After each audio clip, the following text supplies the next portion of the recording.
공의롭고 신실하신 하나님, 공의롭고 신실하신 하나님, 공의롭고 신실하신 하나님. 자, 다윗은 사울을 죽일 수 있는 두 번째 기회를 맞이하였죠.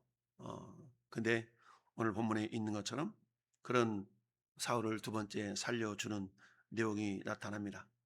한편으로 보면 자기를 죽이러 가는 일종의 원수이지 않습니까? 그런 사울을 살려주었는데요.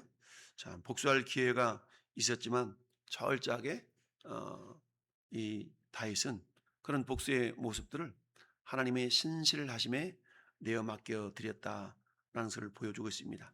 결국 하나님은 자신의 약속을 이루시고 의로운 자를 기억하시면서 모든 일을 공의롭게 판단하시는 절대자이시다라는 것을 우리가 기억할 수 있어야 되는데요. 이 모습은 장차 모든 죄인을 위하여서 십자가에서 하나님의 사랑과 공의를 성취시키신 예수 그리스도의 모습을 우리에게 보여주는 그런 사건이다라고 우리가 생각할 수가 있는데요. 자, 첫째로 우리는 뭐니 해도 공의로 판단하시는 하나님을 신뢰할 수 있어야 됩니다.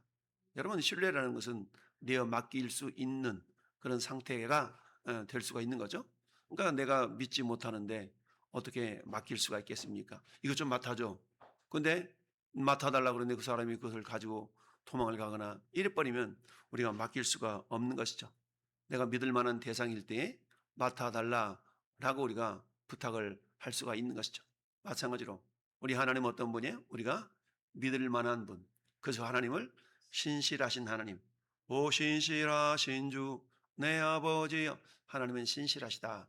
신실, 즉 믿을 만하다라는 얘기죠. 그래서 도울 힘이 없는 인생을 의지하지 말라.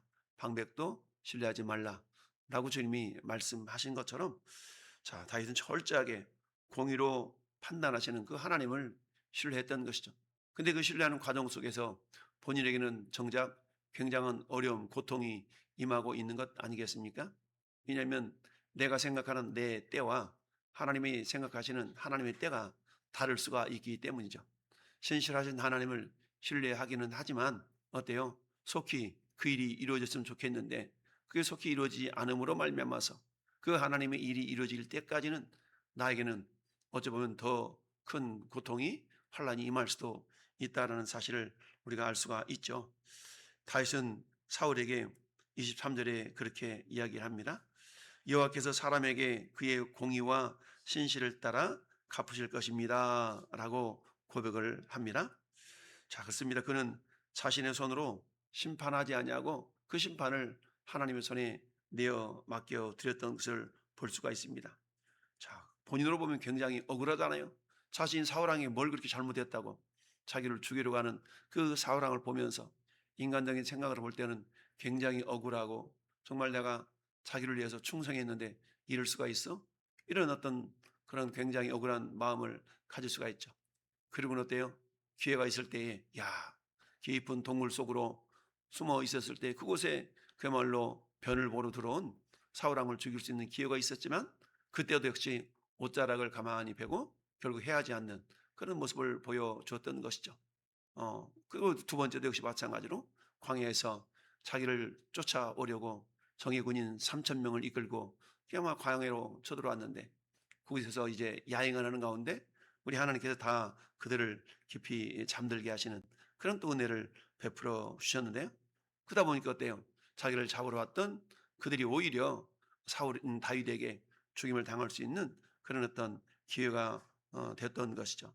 자, 그런데 그런 사울을 다윗은 스스로 해하지 아니하고 하나님께 내어 맡겼다라는 사실입니다. 그렇습니다. 억울함은 비록 있을 수가 있지만 그러나 하나님이 공정하게 판단하실 것을 절대적으로 믿었던 것이죠. 그래서 하나님의 공이라는 것은 늦어 보일 뿐 결코 사라지지 않는다라는 것을 우리가 기억할 수 있어야 됩니다.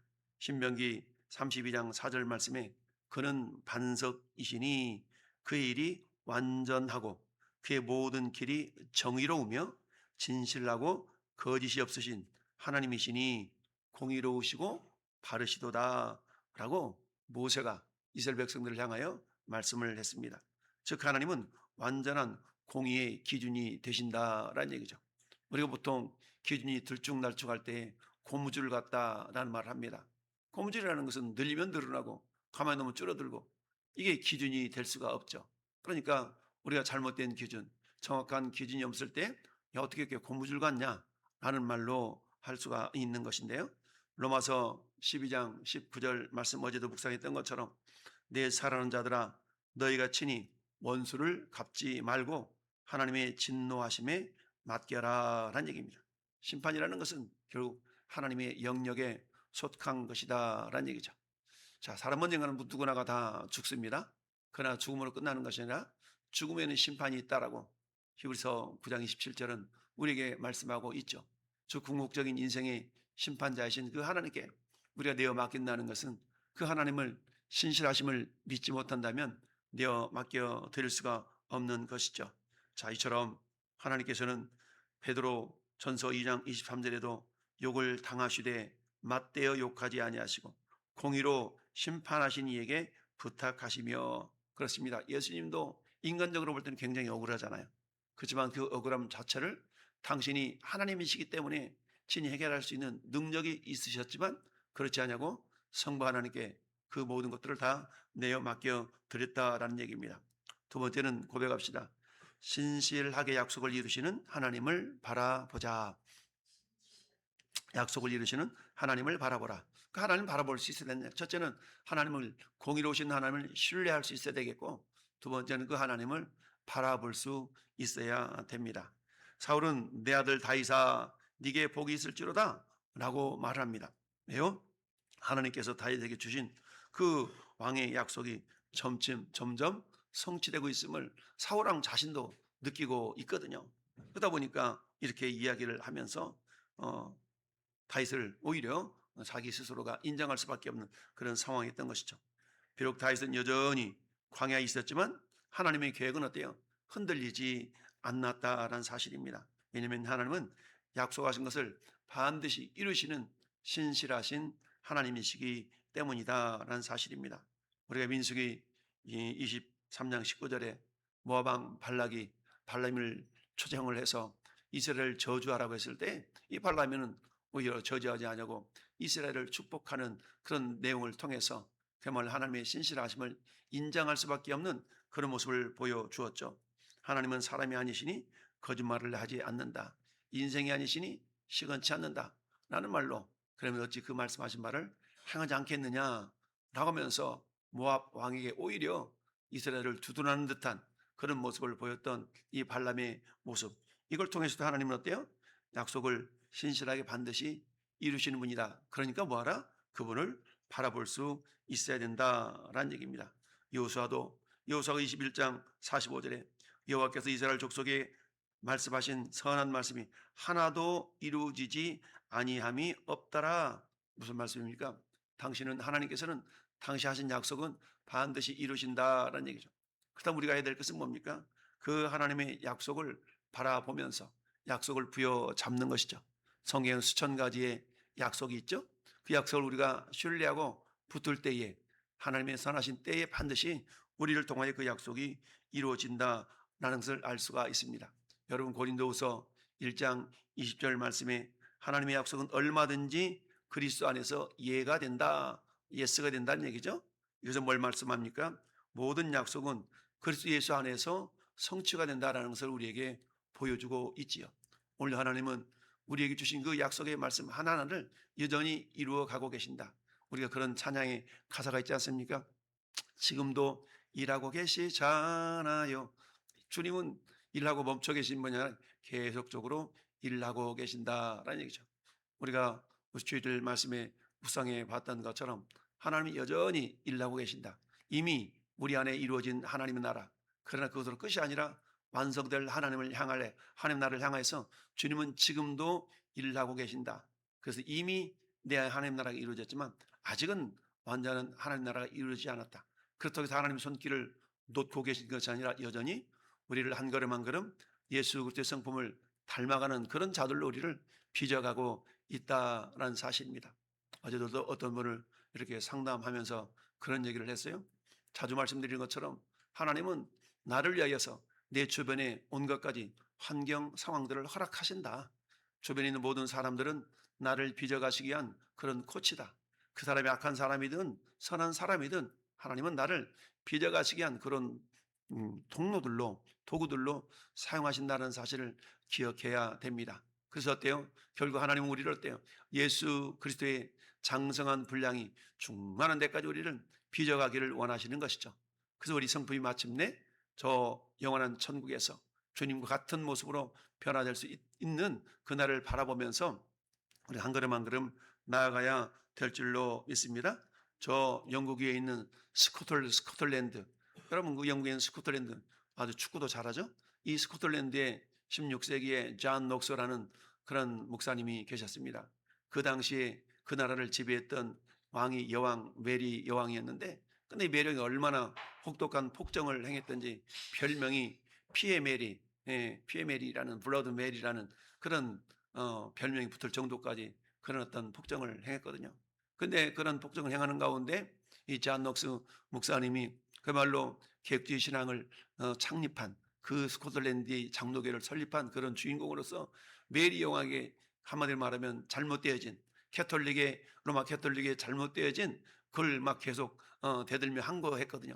그러다 보니까 엄청난 고난을 당하게 되었는데, 그럼에도 불구하고 자신의 어떤 하나님을 향한 신실함을 보여주었던 그 존 녹스 이 목사님의 그 신실하심 때문에 결국은 어때요?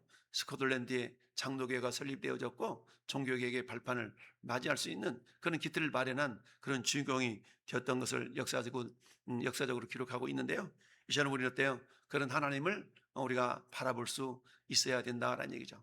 첫째는 그 하나님의 공의로우심을 우리가 절대적으로 신뢰할 수 있어야 되겠고, 두 번째는 그 하나님의 신실하심을 우리가 바라볼 수 있어야 됩니다. 그러니까 믿고 바라보는 자는 어때요?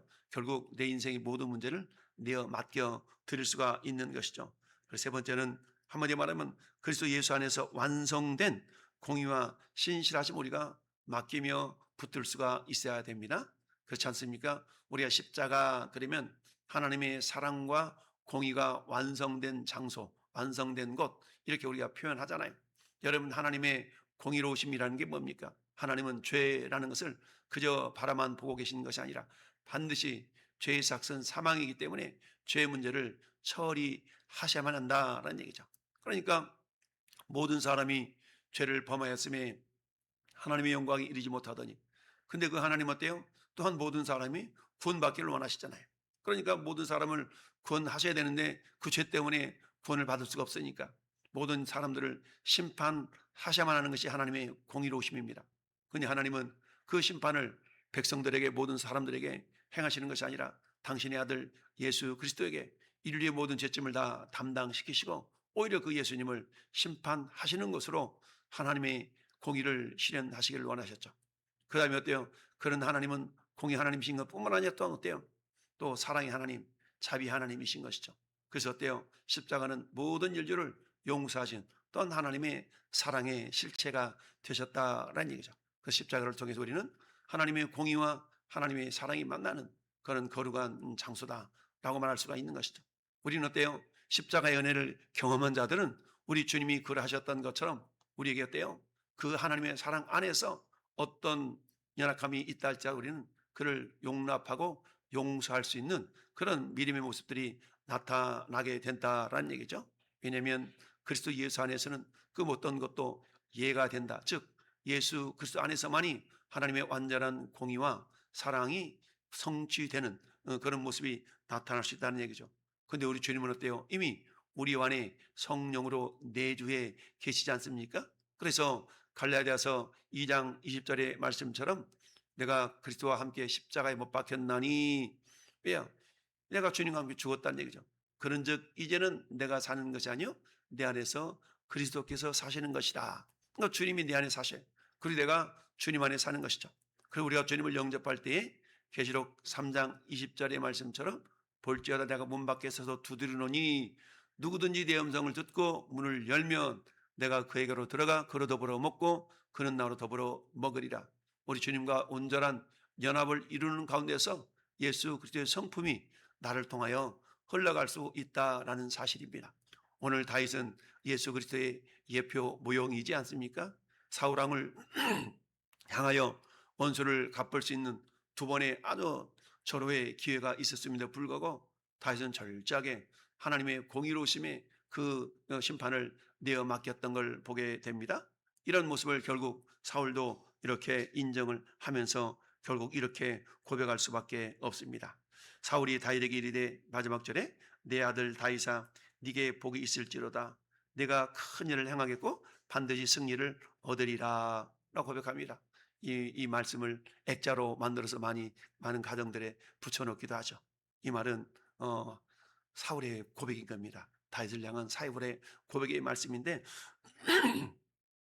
내게 복이 있을지로다. 즉 하나님이 다윗과 함께하고 있음을 사울은 알았던 것이죠. 그럼에도 불구하고 인간적인 욕심에 의해서 그런 사울을 자기의 경쟁자로 여기고 그 사울을 제거하려고 하는 그런 모습. 그러다 보니까 21절에도 그렇게 고백합니다. 사울이 이르되 내가 범죄하였도다. 내 아들 다윗아 돌아오라. 네가 오늘 내 생명을 귀하게 여겼은즉 내가 다시는 너를 헤아려 하지 아니하리니 하리라. 내가 어리석은 일을 행하였으니 대단히 잘못되었도다 하는지라. 그래서 결국 어때요? 사울이 다윗이 가져왔던 창과 물병을 다시 되돌려 줌으로써 이 다윗의 무고함을 다시 한번 보여주는 이런 어떤 모습을 우리에게 보여주고 있습니다. 그렇습니다.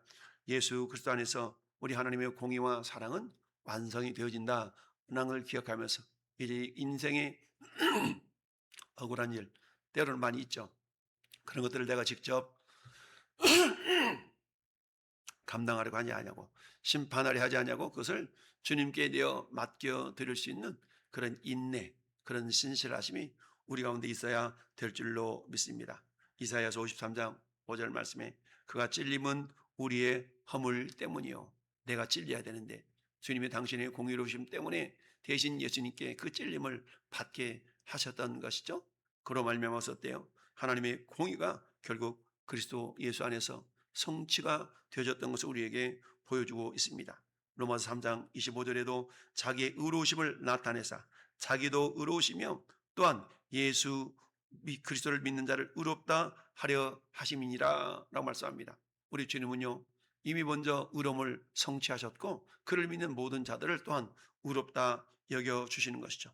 결국 십자가에서 하나님의 공의와 의로우심, 선하심이 함께 완성되지를 놀라운 장소가 되었다라는 얘기죠. 그렇기 때문에 뭐하자? 이제 히브리서 10장 23절로 결론을 맺습니다.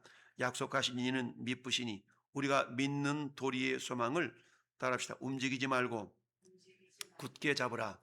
네, 우리 믿음의 소망이 되신 도리의 소망이 되신 예수 그리스도를 어떻게 하자? 움직이지 말고 굳게 잡자라는 얘기죠. 하나님의 공의로우심을 우리가 신뢰하고 그분의 신실하심을 우리가 바라보면서 우리 인생의 모든 문제를 십자가에서 완성하셨던 그 십자가를 바라보면서 오늘도 저와 여러분의 문제 주님께 되어 맡겨 드림으로 말미암아서 하나님이 이루시는 놀라운 역사를 경험하는 우리 모든 성도가 될 수 있기를 예수님의 이름으로 축원합니다. 아멘.